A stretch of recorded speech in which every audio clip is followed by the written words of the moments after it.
جايب لك تحفه فنيه من علامه في دبليو، وهي فولكس واجن اي دي 3. العالم كله متجه للعربيات الكهرباء، وده ليه؟ عشان يقللوا الانبعاثات الكربونيه والتلوث اللي موجود في العالم. العربيه دي فولكس واجن اي دي 3 موديل 2024. العربيه دي كهرباء بالكامل، يعني لا زيت ولا صيانه ولا بنزين ولا فلاتر، صيانتها كلها بسيطه خالص، عفشه وتيل بس. 150 هورس باور. البطاريه بتاعتها بتمشي 400 كيلو في الشحنه الواحده، بتتشحن من 0 ل 80% في 30 دقيقه.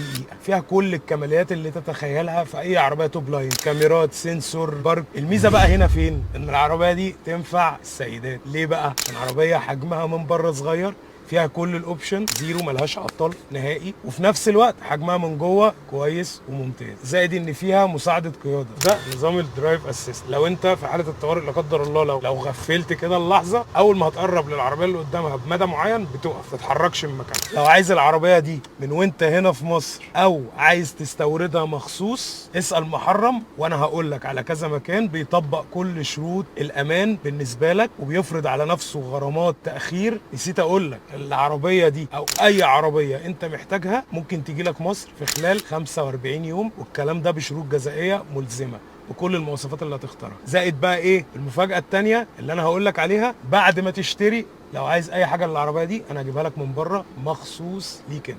سلام.